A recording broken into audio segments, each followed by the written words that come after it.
Alors maintenant, on va attaquer la partie portfolio, tous nos biens juste ici, ça va être une galerie, comme ça on va pouvoir cliquer et on va atterrir sur un slider, comme ça, ce qui est assez courant sur des sites même d'immobilier, c'est vrai que c'est assez courant ce genre de choses ici. Ok.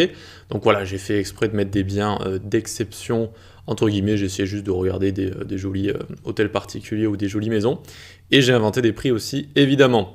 Et ensuite j'ai mis le même nom un petit peu partout parce que bon, j'allais pas non plus mettre un nom inventé différent à chaque fois. C'est juste pour vous montrer comment faire une galerie, mais une galerie avec CSS Grid, ok? On va faire ça avec CSS Grid, on va pas faire ça avec Flexbox. Donc on se retrouve dans l'HTML.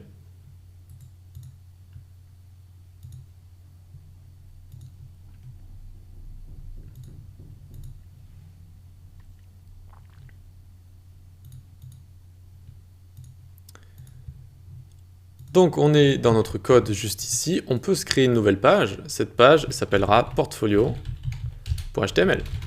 Ok, nickel. On peut se prendre une autre page qu'on va coller directement. On va juste garder le footer et le menu. D'accord? Footer, menu, très bien, donc tac, tac, tac, tac, tac, tac. Ok. Ici, on va se créer un nouveau style. Ce style, ce sera portfolio.css. Portfolio.css, nickel. Et donc, on va venir le mettre ici. Portfolio.css. Nickel, on a toujours notre link ici, on a toujours tout ce qu'il faut. On a menu et footer, on va pouvoir créer ce qu'il y a entre, c'est-à-dire tout notre portfolio. Alors j'ai appelé ça un portfolio parce qu'en général, quand on fait des galeries comme ça, on appelle ça un portfolio, mais on peut appeler ça une galerie, on peut appeler ça voilà, tous nos biens, etc. Donc à l'intérieur, on y va, on va faire un H1 avec la classe titre portfolio, ok.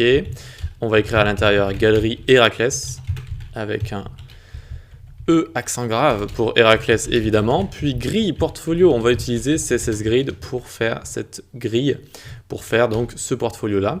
À l'intérieur il y aura à chaque fois des items, on va appeler ça des grid items, puis il y aura un span description, où à chaque fois on va écrire ici Villa Mona par exemple.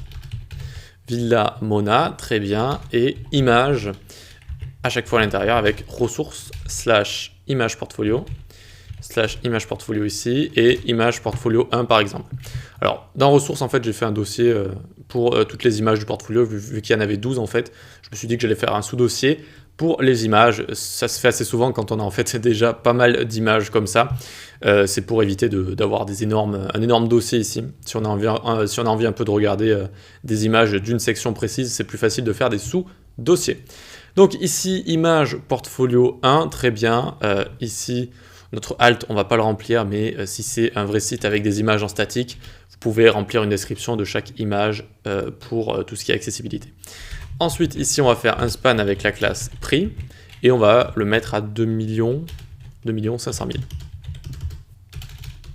Ici, très bien. On a un item de notre portfolio, avec à chaque fois une description, un prix, une image. Eh bien, il en faut 12 en tout. Il en faut 12. Donc ici, on colle. On prend ça, on prend les 3 ici, et on va venir le coller 3 autres fois pour arriver à 12. Donc 1, 2, 3 comme ça. 1, 2, 3, ok? Donc là, on a bien 12 items. Et à chaque fois, je sais que c'est un petit peu embêtant, mais il faut juste changer ici. 1, 2, 3, 4, etc. Ça va être toutes nos images. Donc on en a 12. On a 3 rangées de 4. Oui, vous ne rêvez pas, je suis en train de meubler comme je peux. Hop, 10, 11 et 12. 10, 11 et 12 ici. Ok, nickel, on a fini avec notre grille ici, super. En dessous de notre grille, qu'est-ce qu'il y aura? Il y aura le slider qu'on fera pop. Alors CTRL-C, on va le faire pop quand on cliquera sur une image. Donc on fera pop un slider, div slider portfolio. Ok. À l'intérieur, il y aura button avec la classe btn fermé slider. Le type, ce sera un button. Et on va écrire X à l'intérieur. Ce sera le bouton qui servira à fermer le slider. Okay. Ensuite, il y aura une image qui aura comme ressource / image portfolio 1 ici.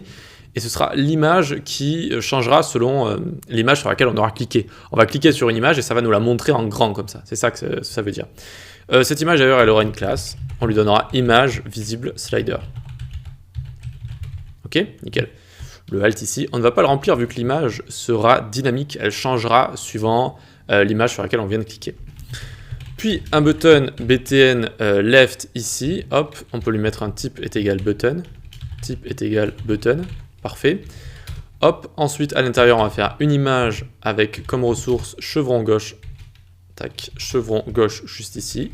On peut écrire chevron gauche.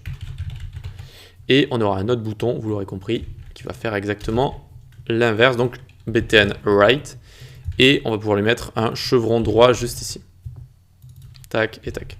Ok, et on a fini avec donc notre slider. Alors je vous fais un petit peu d'espace si vous voulez. Le bouton qui sert à le fermer. L'image qu'on va voir donc sur laquelle on vient de cliquer, ou alors quand on a envie de naviguer dans le slider, si on appuie sur les deux boutons qui sont en dessous. On a terminé avec notre HTML, on va pouvoir passer au style CSS. On va le faire dans la prochaine vidéo, histoire de pas trop s'embrouiller.